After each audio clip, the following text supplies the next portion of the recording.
ආයුබෝවන් මුලින්ම හැමෝටම සුබ අලුත් අවුරුද්දක් කියලා ප්‍රාර්ථනා කරනවා. ඒ වගේම ඔයගොල්ලෝ හැමෝම පිළිගන්නවා ක්‍රොකෝස් බයොලොජි YouTube channel එකට. ඉතින් අද අපි බලාපොරොත්තු වෙනවා අපේ කලින් වීඩියෝ එකකින් ඉවර කරපු තැන ඉඳන් ඉස්සරහට සත්වයින්ගේ පෝෂණය නැත්තම් මේ සත්ත්ව ආකාරයේ පාඩමේ කොටස් ටික කවර් කරගෙන යන්න. ඉතින් අපි කලින් වීඩියෝ එකකින් මේ සහජීවනයේ කොටස් වෙනකන් අපි කතා කරා සහජීවනය ඉවරනකම්. එතකොට අද අපි කතා කරන්න යන්නේ මානව ආහාර ජීර්ණ පද්ධතිය ඉඳන් ඉස්සරහට. ඉතින් මේ මුලින්ම මම YouTube channel එක ගැන පොඩ්ඩක් කියන්නම්. මේ YouTube channel එක මම ඔයගලන්ට YouTube channel එකෙන් ගේන්නේ මේ සම්පත් පොතේ තියෙන දිග ඡේද වල points එළියට අරගෙන ඒවා මතක තියාගන්න පුළුවන් විදිහට arrange කරන එක සහ ඒ වගේ රචනාවල කොහොමද පොයින්ට් හැලෙන්නේ නැතුව පොයින්ට් හරියට නේද මතක තියාගෙන ලියාගන්න කියන එක. එතකොට මම කරන්නේ මේ සම්පත් පොතේ තියෙන කරුණු එළියට අරගෙන ඒවා arrange කරගන්න එක. උතුම් ඕගලන්ට ඒ මොකද්ද? ඒ arrange කරපු විදිහ බලාගෙන ඕගලන්ට රචනාවක් ලියද්දි කරන්න තියෙන උක්තාක්‍යත කලපලා වාක්‍ය ලියන එක විතරයි. එතකොට මේක පොඩ්ඩක් ලේසි කරනවා වගේ වැඩක්. හරි. මුලින්ම අපි වැඩේට බහිමු වැඩි කතා කරන්න නැතුව. ඔව්. අපි වැඩේට යන්කෝ. අපි මුලින්ම බලන්න දැන් අපි අද කතා කරන්නේ මානව ආහාර ජීර්ණ පද්ධතිය ගැන. ආහාර ජීර්ණ පද්ධතිය ගැන. එතකොට මානව ආහාර ජීර්ණ පද්ධතිය කියලා කියන්නේ ආහාර මාර්ගයයි ආහාර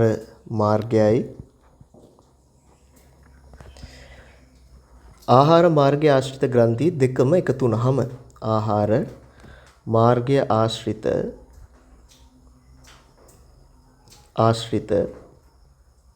ග්‍රන්ථි කියන මේ සාධක දෙකම එකතු වුනහම තමයි ආහාර ජීර්ණ පද්ධතිය කියන එක හැදෙන්නේ. එතකොට දැන් මෙතන මම අවධාරණය කරන්න කැමති කාරණාව තමයි මේ ආහාර මාර්ගයයි ආහාර ජීර්ණ පද්ධතියයි කියන්නේ වචන දෙකක්.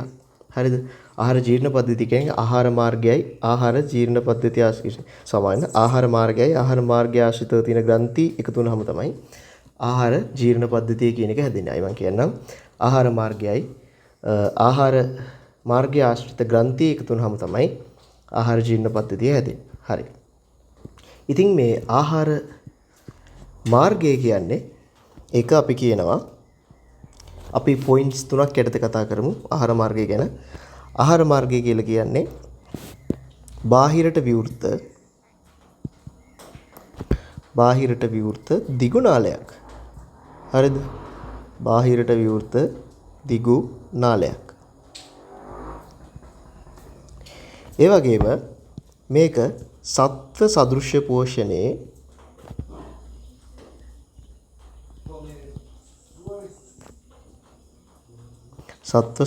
පෝෂණයේ සියලු පියවර සම්පූර්ණ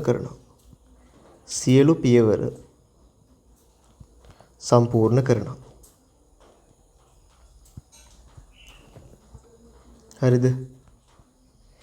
එතකොට ආහාර මාර්ගය ගත්තම ආහාර මාර්ගයේ තියෙනවා කොටස්. මොනවද කොටස්? ආහාර මාර්ගයේ තියෙන කොටස් තමයි මොනවද?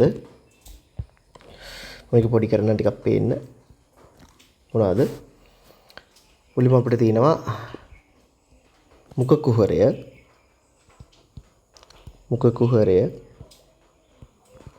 ඊට පස්සේ අපිට තියෙනවා ක්‍රසනිකාව.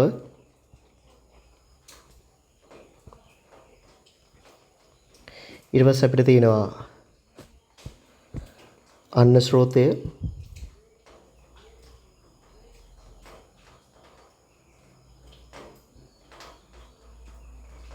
ඊට පස්සේ අපිට තියෙනවා ආමාශය.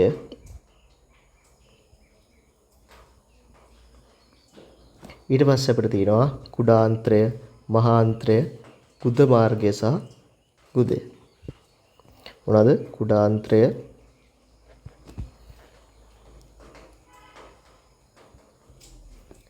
මහා අන්ත්‍රය, ගුද මාර්ගය ඒ වගේම ගුදය. මේ කියන කොටස්. එතකොට මේ ටික තමයි අපි දැනගෙන ඉන්න ඕනේ ආහාර මාර්ගය ගැන. මොනවද?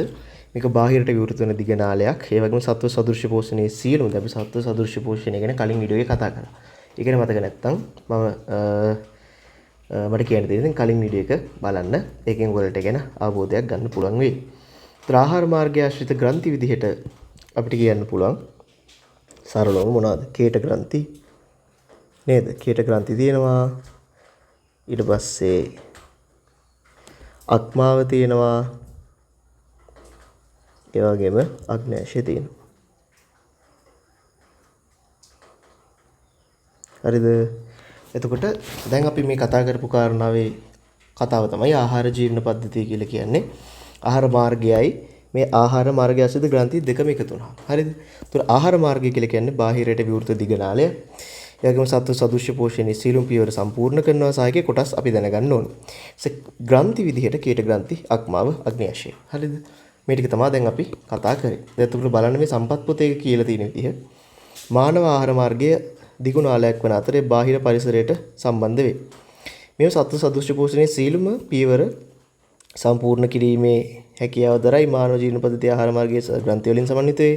ආහාර මාර්ගයේ පහත කොටස් වලින් සමන්විත වේ. මුඛ කුහරය, ග්‍රසනිකාව, අනුශ්‍රෝතය, ආමාශය, කුඩාන්ත්‍රය, මහාන්ත්‍රය, ආශ්‍රිත ග්‍රන්ථිස කේට ග්‍රන්ථි. දැන් බලන්න මේ සම්පූර්ණ ඡේදය තමයි මම මේ මෙතන arrange කරේ මතක තියාගන්න ලේසි වෙයි. හරිද? මම හිතනවා මේ විදිහට මේක දැක්කම පස්සේ මේ විදිහට ඒක දකින්නට වඩා මම හිතන්නේ ඔයගොල්ලන්ගේ ඇසටත් ප්‍රසන්නයි වගේම පොයින්ට්ස් හැලෙන්නෙත් නැහැ. මතක තියාගන්නත් පුළුවන්. එක දිගට මේක කියවනවා හෝ බල ආයෙ ලියනවට වඩා.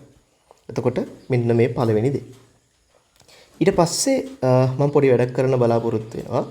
දැන් ඊළඟට මේ පොතේ අපිට තියෙන්නේ බලන්න මේ එක කොටස ගැන වෙන වෙනම විස්තර කරලා. හරිද? මෙවන් මුඛ කුහරය, ඊට පස්සේ ග්‍රසනිකාව, අන්න ස්රෝතය, ආමාශය තියෙනවා. හරිද? මේ ටික ගැන වෙන වෙනම විස්තර කරලා තියෙන්නේ. ඉතින් මම බලාපොරොත්තු වෙනවා මේ සියලුම කොටස් ගැන විස්තර කරන්න නිර්ණායක හතරක් යටතේ. මොනවද මේ හතර? එකක් තමයි ව්‍යුහය කියන්නේ. හරිද? අනිත් එක තමයි දැන් මේ ආහාර ජීර්ණ පද්ධතියනේ. ඒ හින්දා ජීර්ණය. කියන්නේ මෙතන මේක එක පාර්ට්ස් වලින් ජීර්ණයක් කරනවා නම් මොකක්ද? ඊට පස්සේ අවශෝෂණය. ඊට පස්සේ වෙනත් කෘත්‍ය මොනවාද? විශේෂ කරුණු මොනවාද?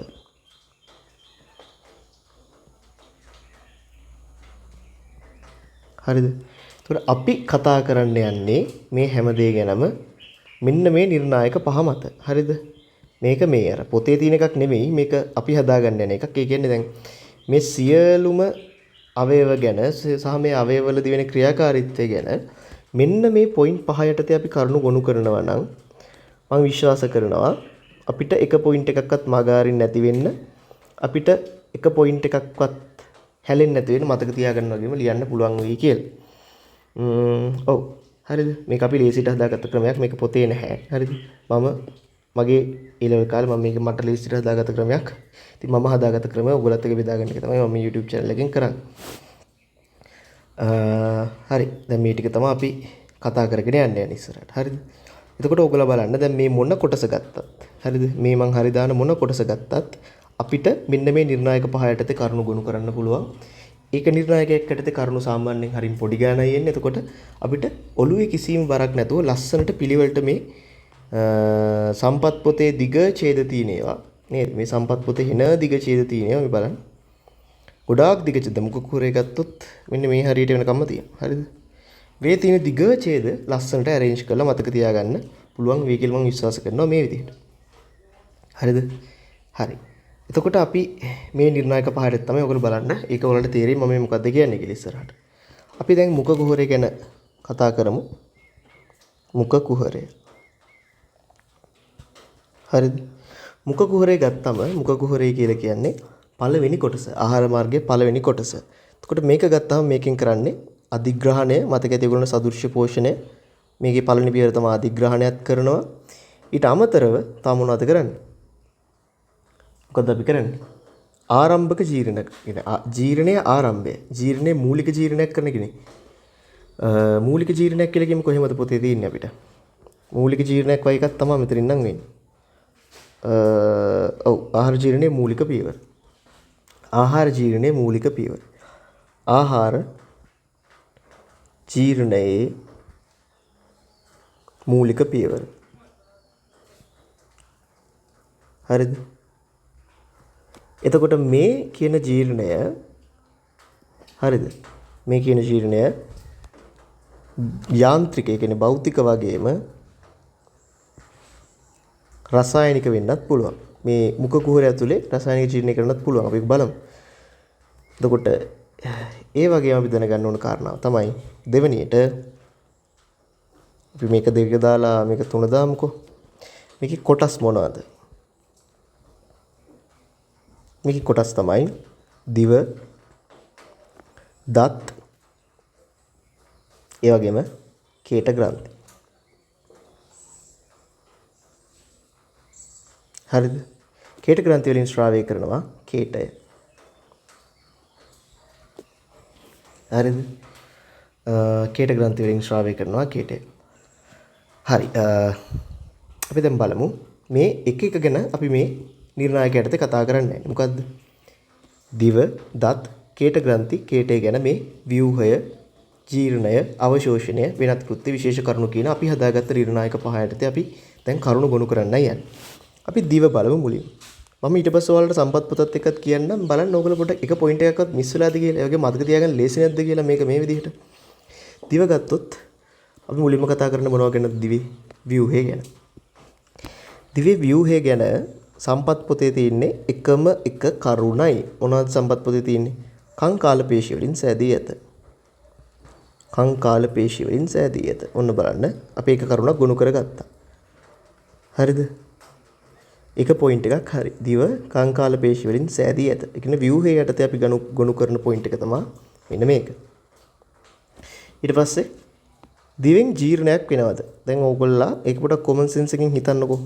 දිවෙන් ජීර්ණයක් වෙනවද කියලා? ඇත්තටම නැහැ. දිවෙන් අවශෝෂණයක් වෙනවද? දිවෙන් අවශෝෂණයක් වෙනවද? ඒත් නැහැ. හරිද? ඒක පොඩක් ඕගොල්ලෝ කොමන්ලි හිතන්නකෝ. සාමාන්‍යයෙන් අවශෝෂණය වෙන්නේ නැහැනේ දිවෙන්. දිවෙන් මොකක්ද අවශෝෂණය කරන්නේ නැහැ දිවෙන්. හරිද? එතකොට ඊළඟට බලන්න විශේෂ කෘත්‍ය. විශේෂ කෘත්‍ය මොනවද දිවෙන් කරන්නේ? දිවෙන් විශේෂ කෘත්‍ය 3ක් කරනවා. අපි ඒක මතක තියාගන්න ඕනේ. ඒක තමයි මේකේ ප්‍රධානම දේ. එකක් තමයි දිවෙන් කරන දිවෙන් ආහාර කේටේ සමග මිශ්‍ර කරනවා. කේටේ සමග හරිද? මිශ්‍ර කිරීම. හරිද?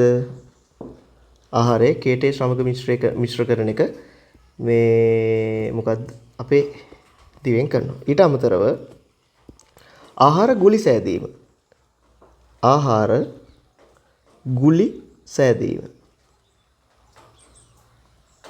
ගුලි සෑදීම මගින් මොකද්ද වෙන්නේ? ගිලීම පහසු කිරීම. ගිලීම පහසු කිරීම. හරිද? ඒ වගේම තුන්වෙනි එක තමයි මොකද්ද? කේටේ කෘත්‍ය ආහාර ගුලි මුඛයේ අපර කොටස වෙත තල්ලු කිරීම. හරිද? දැන් බලන්න අපි තව එකක් තියෙනවානේ. මොකද්ද? විශේෂ කරුණු. විශේෂ කරුණු. දිව ගැන මුකුත් විශේෂ කරුණු සම්පත් පොතේ සඳහන් වන්නේ නැත. හරිද? ඒ හින්දා බලන්න ඔන්න එකක් නැහැ. ඒක දැන් බලන්න මේක පාඩම් කරගන්න ලේසිද නැද්ද කියලා. දැන් තාම අපි දිව ගැන විතරනේ කතා කරේ. අපි ඉස්සරහට මේක කතා කරගෙන යනකම් මම කතා කරමු මේක කොච්චර ලේසි වෙනවද කියලා. හරිද? දෙවෙනිට අපිට තියෙන්නේ මේ බලන්න දත් ගැන කතා කරන්න. දත් ගැන කතා කරත් අපි මේ ඕඩර් එක වෙනස් කරන්නේ නැත. දත් වල මොකද්ද ව්‍යුහය?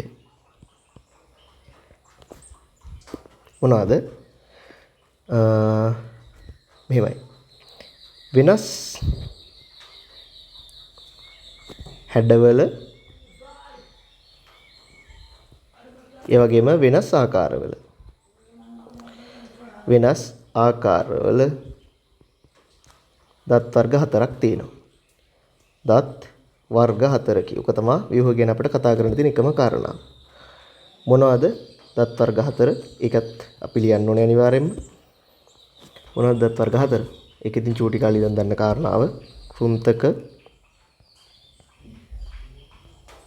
රදනක,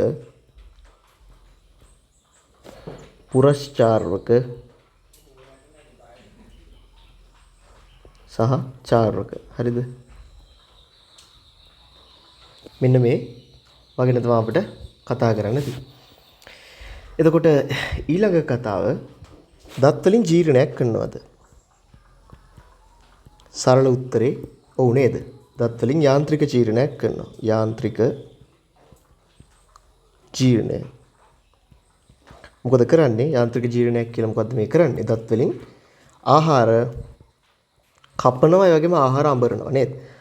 ආහාර කැපීම කරනවා දත් වලින්. ඒ වගේම ආහාර ඇඹරීම කරනවා. ඇඹරීම කරනවා. මේ දෙකෙන්ම වෙන්නේ මොකක්ද අන්තිමට සරලව? රසායනික ජීර්ණය සඳහා ආහාරයේ පෘෂ්ටික වර්ගඵලය වැඩි කරනවා. නේද? ආහාරවල පෘෂ්ටික ශේෂ්ත්‍රඵලය වැඩි කරනවා. ඒ හින්දා රසායනික ජීර්ණය පහසු වෙනවා. නේද? රසායනික ජීර්ණය පහසු වේ. හරිද?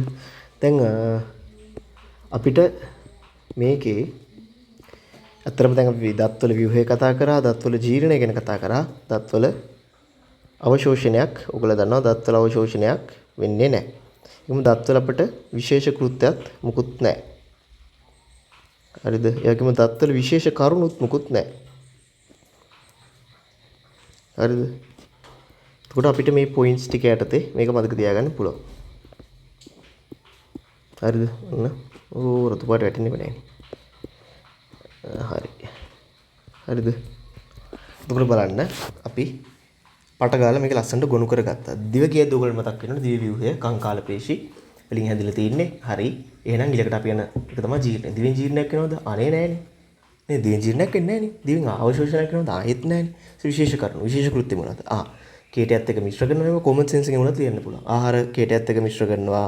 දිවෙන් ඊට පස්සේ නේද ගුලි හදනවා. ඒකෙන් ගිලීම පහසු වෙනවා. ඒ වගේම ආහාර ගුලි මුඛය අපරකට තල්ලු කිරීම සිද්ධ කරනවා. ඊට පස්සේ දෙවණියට මුඛ කුහරයේ තියෙන එක තමයි දත්. දත්වල ව්‍යුහය ගැන කතා කරද්දී අර වර්ග 4 ගැන ලියන්න ඕනේ. විශේෂ ආකාරවල නේද? වෙනස් හැඩවල වෙනස් ආකාරවල දත් වර්ග 4යි. දත් වර්ග 4 ලියන්න. දත්වල ජීර්ණයක් කරනවද? ඔව්. යාන්ත්‍රික ජීර්ණයක්. ආහාර කැපීම, ආහාර ඇඹරීම මගින් ආහාරවල පෘෂ්ටික ශේෂ්ඨඵලය වැඩි වෙනවා. ආහාර කුඩා කැවිලි වලට කැඩීම මගින්. ඒ හින්දා රසායනික ජීර්ණය පහසු වෙනවා. ඒ වගේම ඔයගොල්ලන්ට ඊළඟට කොමන් සෙන්ස් එක තියෙනවා නම් මතක් වෙන්න ඕනේ. දත් වලින් අවශෝෂණයක් කරන්නවත් විශේෂ කෘත්‍යයක් කරන්නවත් විශේෂ කරුණක්වත් දත් සම්බන්ධයෙන් අපිට සම්පත් පොතේ දීලා නැහැ. තුන්වෙනි ඊට අපි යන තැන තමයි මේ කේට ග්‍රන්ථි කියන එක. හරිද? කේට ග්‍රන්ථි. හරිද? කේට ග්‍රන්ථි ගැන හරි කේට ග්‍රන්ථි ගැන අපිට සම්පත් පොතේ කේට ග්‍රන්ථි වල ව්‍යුහය ගැන කිසිම දෙයක් දීලා නැහැ. හරිද? කේට ග්‍රන්ථි වල ව්‍යුහය ගැන. හැබැයි මෙඩිසින් වගේ આવොත් නම් ගොඩාක් දේවල් ඉගෙන ගන්න තියෙනවා කේට ග්‍රන්ථි වල ව්‍යුහය ගැන නේද? ආවම් බලන්න. හරිද? ඊට පස්සේ කේට ග්‍රන්ථි වලින් ආහාර ජීර්ණය කරනවාද? කේට ග්‍රන්ථි අපි මෙතන මේ මම කියන්නේ පහසුව තකා ගන්න කියලා. ඉගෙන මතක තබා ගැනීම පහසුව තකා. හරිද? ඒ හින්දා මම කල්පනා කරා මේ කේට ග්‍රන්ථි වෙනමත් කේටය වෙනමත් කැලි දෙකක් විදිහට අරගෙන කතා කරා. හරිද? මම කියන එක තේරෙයි ඔයගලන්ට. කේට ග්‍රන්ථි වලින් එතකොට මම සලකන්නේ ජීර්ණයක් කරන්නේ නැහැ කියලා. මොකද මේක මතක තියාගැනීමේ පහසුවට. මම මේ ක්‍රමයක් හදන එකනේ කරන්නේ. නේද? මම ඔයාලට කිව්වනේ ඒක. කේට ග්‍රන්ථි වලින් මුකුත් අවශෝෂණය කරන්නේත් නැහැ. හරිද? එහෙම කේට ග්‍රන්ථි වලින් මොහරි විශේෂ කෘත්‍යයක් වෙනවද? අන්න එක තමයි තියෙන්නේ. හරිද? කේට ග්‍රන්ථි වලින් විශේෂ කෘත්‍යයක් නම් වෙනවා. මොකක්ද? දැන් වගව ව්‍යුහයක් ගැන සඳහනක් වෙන්නේ නැහැ සම්පත් පොත ඇතුලේ. ජීර්ණ ගැන බොහෝ දේ තියෙනවා ව්‍යුහය ගැන කතා කරන්නේ. නමුත් මේ සම්පත් පොතේ නැහැ. හරිද? එනක ඉන්න ඔයා මතක තියාගන්න ඕනෙත් නැහැ දැනට. අවශෝෂණයකුත් වෙන්නේ නැහැ. නමුත් විශේෂ කෘත්‍යයක් වෙනවා. මොකද්ද? ප්‍රනාල හරහා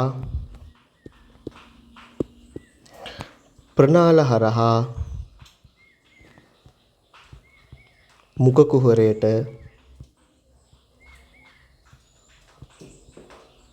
කේටේ ශ්‍රාවය. හරිද? මේක තමයි වෙන්නේ. මුඛ කුහරය හරහා මේ ප්‍රනාල හරහා මුඛ කුහරයට කේටේ ශ්‍රාවය කරනවා. කොහොමද? අන්න ඒක තමයි ඊළඟ කතාව. ඒතකොට කේටේ ශ්‍රාවය වෙන්න හේතු ප්‍රධාන වශයෙන් අපිට සම්පත් පොතේ දෙකක් දීලා තිනවා.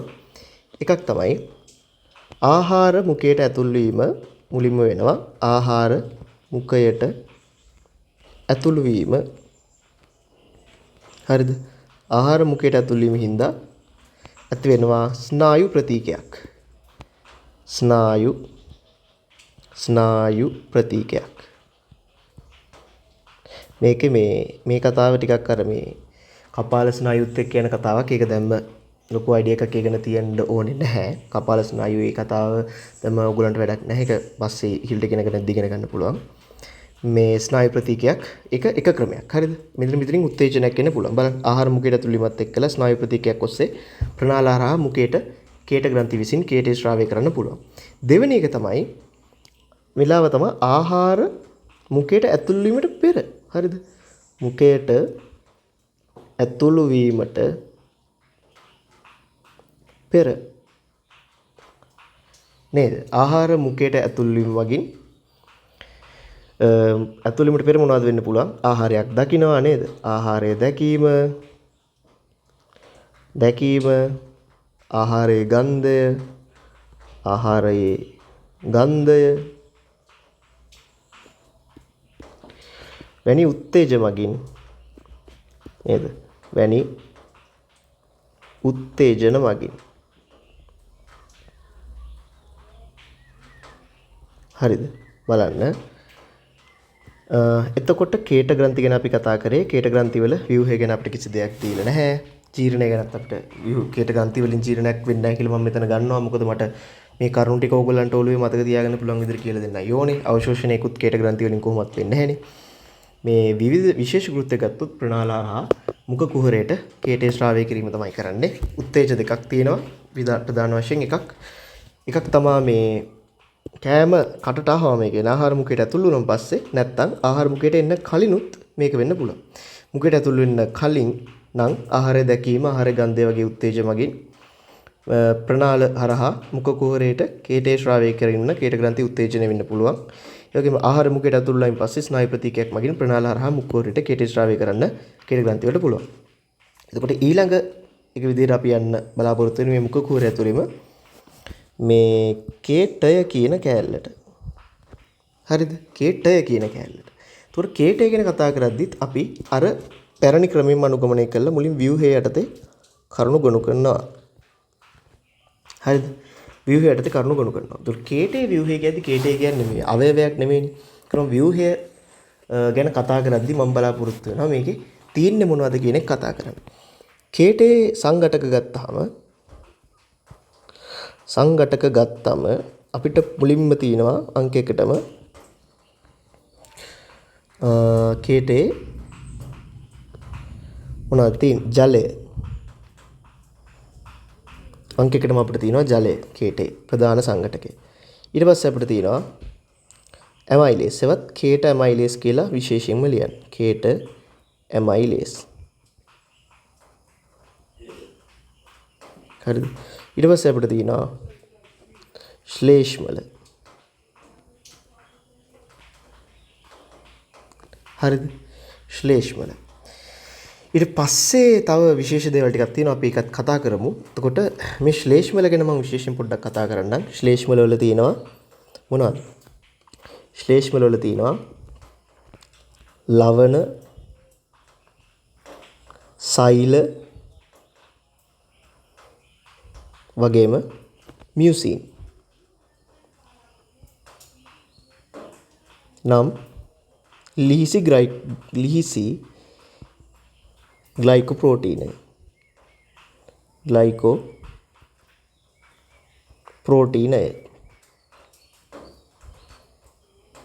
හරිද? මොනවද තියන්නේ? ලවණ නේද? මෙහෙම දාන්නරා අපි ඒක යටට ලියමුකෝ. ඒක ලේසි. ඒක ඔයගලට හොයාගන්නත් ලේසිනේ නේද? මුලින්ම තියෙනවා ලවණ. ඊට පස්සේ තියෙනවා සෛල. ඊට පස්සේ තියෙනවා මියුසින්. මියුසින් කියන්නේ ලිහිසි ග්ලයිකෝප්‍රෝටීන් එක. ග්ලයිකෝ ප්‍රෝටීනයක්. හරිද? ප්‍රෝටීනය. හරිද? එතකොට මෙන්න මේවා තමයි ශ්ලේෂ්මල වල තියෙන්නේ. එතකොට මේ ඔක්කොම එකතු වෙලා හැදෙන ශ්ලේෂ්මලය කියලා කියන්නේ මොකක්ද? මේ ඔක්කොම එකතු වෙලා තමයි හැදෙන්නේ. ඒක දුෂ්‍රාවී මිශ්‍රණයක්. දුෂ්‍රාවී මිශ්‍රණයක්. කියන තෙල් වගේ නේද? පොඩක් ඔයිල් වගේ ගතියක්, ඔයිලි ගතියක් තියෙන එක තමයි දුෂ්‍රාවී මිශ්‍රණයක් කියලා කියන්නේ. මේ එතකොට ඒ වගේම තවත් කේටේ අඩංගු වෙනවා පොඩි පොඩි දේවල් ටිකක්. මම ඒ ඉතලේ පොඩ්ඩක් පල්ලෙහාටම ගෙන්නම්. ඒ ඉතලේ මම මෙහෙම පල්ලෙහාට ගෙන්නම්. මොනවද තව අයිති වෙන්නේ? බලන්න. ප්‍රතිශුද්ධ ජීවී ද්‍රව්‍ය වගේම අපිට තව තියෙනවා ස්වාරක්ෂක ද්‍රව්‍ය. ස්වාරක්ෂක ද්‍රව්‍ය. අපි කේටේ තියෙන දේවල් ටික ඉගෙන ගත්තනේ බලන්නකෝ. ප්‍රධාන වශයෙන් ජලයේ තියෙන මේ ප්‍රධාන දේවල් කේට ඇමයිලේස් තියෙනවා. ඊට අමතරව ශ්ලේෂ්මලයේ තියෙන. ඒක තමයි ප්‍රධාන දේ. ඊට අමතරව මෙන්න මේ කේටේ තියෙන එකක්ම සංඝටකයක්ම තමයි ප්‍රතිශුද්ධ ජීවී ද්‍රව්‍ය සහ ස්වාරක්ෂක ද්‍රව්‍ය කියලා කියන්නේ. ව්‍යුහය ගැන කතා කරා. කේටෙන් වෙන ජීර්ණය ගැන අපි කතා කරන්න ඕනේ ඊළඟට නේද? මතකද කියලා මම හිතනවා. ඒකට දෙවෙනියට අපිට තියෙන ජීර්ණයනේ. ඒතර කේටෙන් ජීර්ණය වෙන්නේ මොනවද? මේ කේට ඇමයිලේස් හරහා. මොනවද ජීර්ණය වෙන්නේ? දැන් ඒක ලියාගමුකෝ මුලින්ම. කේටෙන් ජීර්ණය වෙනවා මොනවද? පොලිසැකරයිඩ්. පොලිසැකරයිඩ්. මොනවා බවටද ජීර්ණය වෙන්නේ? කේට ඇමයිලේස් වලින් මෙතන ජීර්ණය කරනවා පොලිසැකරයිඩ්. මොන වගේ පොලිසැකරයිඩ්ද? පිෂ්ඨය වගේ ඒවා. හරිද? කුඩා පොලිසැකරයිඩ් වලටයි කුඩා පොලිසැකරයිඩ් වලට සහ ඩයිසැකරයිඩ් වලට. හරිද? මොන වගේ ඩයිසැකරයිඩ්ද මේ කියන්නේ? මෝල්ටෝස් වගේ ඒවා. හරිද? එතකොට කේට ඇමයිලේස් විසින් තමයි මේ වැඩේ කරන්නේ. හරිද? කේට ඇමයිලේස් වලින් තමයි ඔන්න ජීර්ණය කියන කැලල අපි කතා කරා. ඒ කේටෙන් අවශෝෂණයක් කරන්නේ නැහනේ. අපි ඒක ඒින්ද අයින් කරමු. හරිද? ඒ වගේම වෙනත් කෘත්‍ය ගත්තාම ඔන්න වෙනත් කෘත්‍ය මේකේ ගොඩාක් තියෙනවා අපිට කතා කරන්න. හරිද? ජලය ගත්තාම ජලයෙන් කේටේ වෙන කෘත්‍ය ගත්තොත් මොකද්ද කේටේ වෙන්නේ? ජලය ගත්තොත් අංක එක තමයි ආහාර ද්‍රවීකරණය. ආහාරාංශු ද්‍රවීකරණය. ආහාර අංශු ද්‍රවීකරණය. ආහාරාංශු ද්‍රවීකරණය මොකක්ද වෙන්නේ? ද්‍රවීකරණය නෙවෙයි. ද්‍රවීකරණය කියන්නේ දිය කිරීම කියන එක. එතනින් මොකක්ද වෙන වාසිය? ආහාරාංශු ද්‍රවීකරණය කරාන් පස්සේ මොකක්ද වෙන වාසිය? රසායනික ජීර්ණය සඳහා ජීර්ණයට ජලීය මාධ්‍යයක් සැපීම. ජලීය මාධ්‍යයක් සැපීම. හරිද? තේරුණාද? ඒතකොට ආහාරාංශු ද්‍රවීකරණය සඳහා ද්‍රවීකරණය කරනවා. හින්දා එමගින් මොකක්ද වෙන්නේ? රසායනික ජීර්ණයට ජලයෙන් කේටේ තියෙන ජලයෙන් රසායනික ජීර්ණයට ජලීය මාධ්‍යයක් සැපෙනවා. ඒකම ජලයේ තියෙන අනිත් කෘත්‍ය තමයි මේ කේටේ රස ප්‍රතිග්‍රහණයට ආධාර වීම. තේරුණාද? එතකොට ඔන්න අපි වෙනත් කෘත්‍යයකට තමයි මේක කතා කරන්නේ නේද? ජලයෙන් බලන්න දේවල් ප්‍රධාන වශයෙන් දෙකක් කරනවා. එකක් ආහාරාංශු ද්‍රවීකරණයෙන් රස මේ සමාවෙන්න රසායනික ජීර්ණයට ජලීය මාධ්‍යයක් සපයනවා. ඊට අමතරව රස ප්‍රතිග්‍රහණයට ආධාර කරනවා. ඒක කොහොමද? අර මේ රසය දනවන විවිධ රසායනික අංශු ගිහිල්ලා මේ වල දිය වෙලා ඒක ගිහිල්ලා මේ අපේ දිවේ තියෙනවා මේ පැපිලේ කියලා කොටස. පැපිලේ කියලා එකක්. මේ එක ඔව් එච්චර දුරට ඕනේ නැහැ. කොහොම හරි රස ප්‍රතිග්‍රාහක තියෙනවනේ දිවේ. නේද? ඒ රස ප්‍රතිග්‍රාහක වලට ගිහිල්ලා මේ අදාළ අංශු බැඳෙන්නේ ඒ අංශු කේටයේ තියෙන ජලයේ දියවීම නිසා. ඒක තමයි මේ රස ප්‍රතිග්‍රහණයට ආධාර වීම කියලා කියන්නේ. ඊට පස්සේ කේට ඇමයිලේස් වල අපි කතා කරා වැඩේ මොකද්ද කියලා. ඒක කිලිම ජීර්ණයට තමයි අපි කතා කරේ. විශේෂ කෘත්‍යයක් ගත්තාම ශ්ලේෂ්මල වලටත් විශේෂ කෘත්‍ය තුනක්ම අපි සඳහන් කරලා තියෙනවා. අපි නෙමෙයි සඳහන් දෙතන සම්පත් පොතේ. ශ්ලේෂ්මල වලින් කරනවා මොනවද? අංක 1ටම ශ්ලේෂ්මල වලින් කරන කාරණාව තමයි ආහාර ස්නේහය කියන එක. ආහාර ස්නේහණය. හරිද? ආහාර ස්නේහණය මගින් ගිලීම පහසු කිරීම. ඒ කියන්නේ නිකන් හිතන්නකෝ නිකන් තෙල් දැම්මා වගේ කියලා නේද? ආහාර වලට මොකක් හරි ග්‍රීස් එකක් ගෑවුවා වගේ අර අන්න සෝතේ දිගේ කුකුරේ දිගේ පල්ලෙහාට යන්න ලේසි. ගිලීම පහසුවේ. අපි මේ තල වෙන පාටකින් දාමුකෝ. මෙහෙම. ඊට පස්සේ දෙවෙනි කෘත්‍යය තමයි මොකද්ද? මුඛ කුහරය පිරිසිදු කිරීම. මුඛ කුහරය පිරිසිදු කිරීම.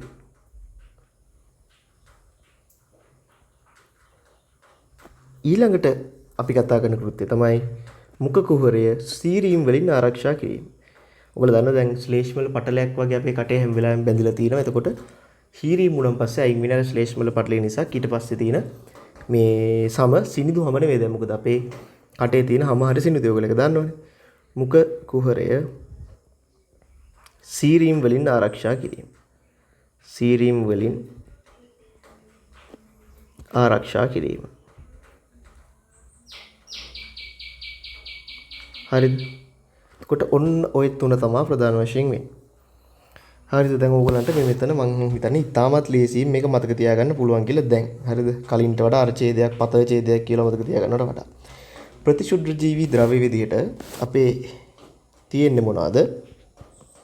මේ අපේ කේටේ තියෙනවා. දැන් මේවා තමයි ප්‍රධාන සංඝටක. හරිද? ජලය, කේටමයිලස්, ශ්ලේෂ්මල ඊට අමතරව මේ වගේ සංඝටකත් කේටේ තියෙනවා. මොනවද තියෙන්නේ ප්‍රධාන වශයෙන්? ඉමියුනෝග්ලොබියුලින් ඒ වගේම ලයිසෝසයිම්. ලයිසෝසයිම් වගේ දේවල් තමයි මේ ප්‍රතිශුද්ධ ජීවි ද්‍රව්‍ය කියලා අපි කියන්නේ. මේකෙන් මොකද්ද අපි කරන්නේ? මේකෙන් අපි කරන්නේ මුඛ කුහරයට ඇතුල් වෙන බැක්ටීරියා විනාශ කරන එක ප්‍රධාන වශයෙන්. මොකද්ද කෘත්‍ය? මුඛ කුහරයට ඇතුළු වන බැක්ටීරියා විනාශ කිරීම. හරිද? එතකොට ස්වාරක්ෂක ද්‍රව්‍ය කියලා කියන්නේ මෙන්න මෙහෙම එකක්. දැන් අපේ දත් හැදිලා තියෙන ප්‍රධාන වශයෙන් හයිඩ්‍රොක්සි එපටයිට් කියන සංයෝගයෙන්. හරිද? හයිඩ්‍රොක්සි එපටයිට්. ඒතර හයිඩ්‍රොක්සි එපටයිට් එක ගත්තම ඒක අම්ලත් එක්ක ප්‍රතික්‍රියා කරනවා. එතකොට මොකද අපේ දත් වලට වෙන්නේ? දත් දිරලා යනවා. ඉතින් මේ ස්වාරක්ෂක ද්‍රව්‍ය වලින් කරන්නේ මුඛයට ඇතුල් වන අම්ල උදාසීනීකරණය. මොකද්ද? මුඛයට ඇතුළු වන අම්ල දැන් අපි දෙහි කනවා කියලා හිතමුකෝ. ඒවත් අම්ලනේ. ඇතුළු වල අම්ල උදාසීනීකරණය. මොකද වෙන්නේ? එහෙම කරන් පස්සේ අර දත් දිරා යාමෙන් වැළකෙනවා. මොකද කරන්නේ? දත් දිරා යාම වැළැක්වීම.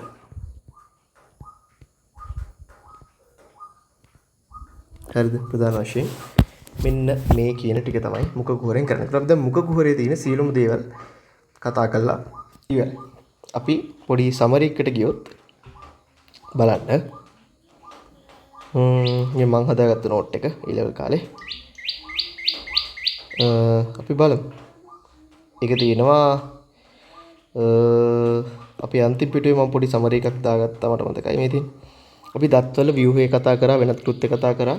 මතකයිනේ දත්වල වෙනත් කෘත්‍ය මොනවද කියන එක. වෙනත් කෘත්‍ය නෙමෙයි. මේක අපි ජීර්ණය කියලා වෙනස් කරමු. ජීර්ණය. මම ඒ කාලේක වෙනත් කෘත්‍ය අතර දාගෙන තින්නත් ඒක දැන් මට හිතෙනවා ජීර්ණයට දැම්මොත් හොඳයි කියලා. ඒවකට. හරිද? එතකොට දිවේ අපි ව්‍යුහය කතා කරා, වෙනත් කෘත්‍ය කතා කරා, කේට ග්‍රන්ථි වල ව්‍යුහය කතා කරා, වෙනත් කෘත්‍ය කතා කරා.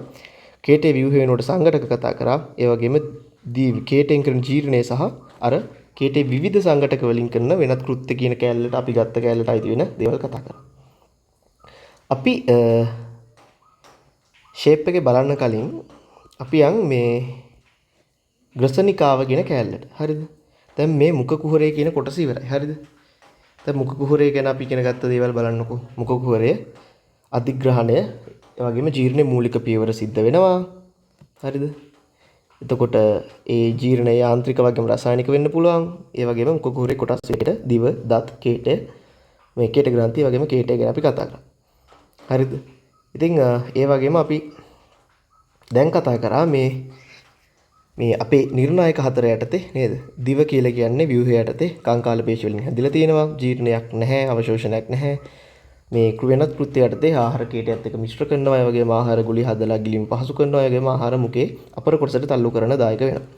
දත් ගත්තොත් ව්‍යුහය යටතේ අපි ඉගෙන ගත්තා වෙනස් හැඩවල දත්, වෙනස් ආකාරවල දත් වර්ග හතරක් තියෙනවා. කෘන්තක, රදනක, පුරස්චාරක, චාරක කියලා. ඒ වගේම ආහාර කැපීම, ඇඹරීම මගින් ආහාරවල පුෂ්ටික ශේෂ්ඨඵලය වැඩි කියලා රසායනික ජීර්ණය පහසු කරනවා කියලා ඉගෙන ගත්තා.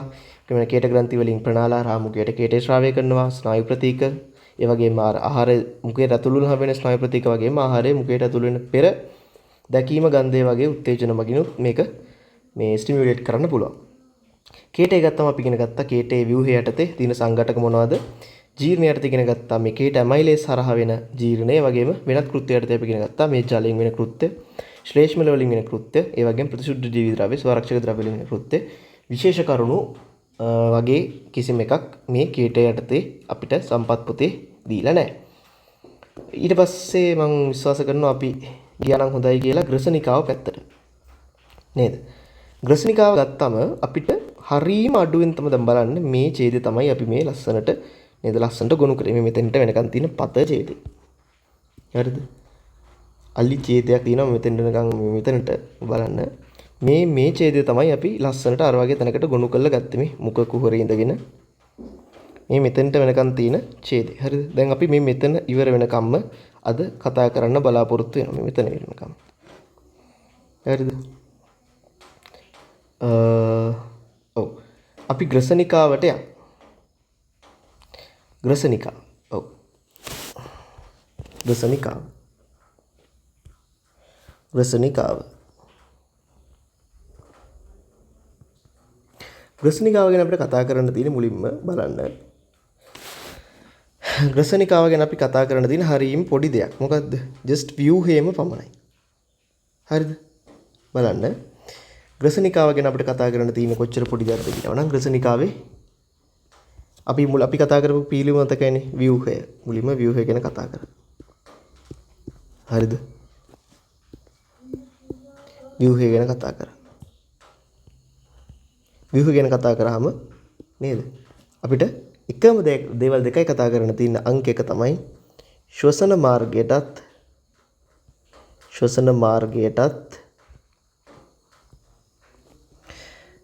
ආහාර මාර්ගයටත් මොකක්ද? පොදු කුටීරයකි කියන එක. හරිද? පොදු කුටීරයකි කියන එක තමයි කතා කරන්න තියෙන්නේ. ඊට අමතරව දැන් ග්‍රසනිකාවෙන් අවශෝෂණයක් වෙන්නේ ජීර්ණයක් වෙන්නේ නැහැ. හරිද? ජීර්ණය, අවශෝෂණය, වෙනත් කෘත්‍ය. හරිද? ඒ වගේම මේ මොනවද? වෙනත් කෘත්‍ය විශේෂ කරුණු. හරිද? මේවා මුකුත් නැහැ. අපිට තව පොයින්ට් එකක් තියෙනවා මෙතන. ඒක හරියට ලේසි අන්න ස්රෝතයට සම්බන්ධ වේ. ඒගොල්ලෝ එක අත්දැකීමෙම දන්නවා. හරිද? අන්න ස්රෝතයට සම්බන්ධ වේ. මේක ඕගොල්ලෝ අත්දැකීමෙන් දන්න. හරිද? ඒතර මේවා ගැන මුකුත් කතා කරලා නැහැ. අපි එහෙනම් අන්න ස්රෝතය ඉඳන් ආමාශයේ සම්පූර්ණ කොටස ඊළඟ වීඩියෝ එකෙන් බලමු. එහෙනම් අපිත් එක්ක එකතු වුණාට බොහොම ස්තුතියි. සුබ දවසක් වේවා.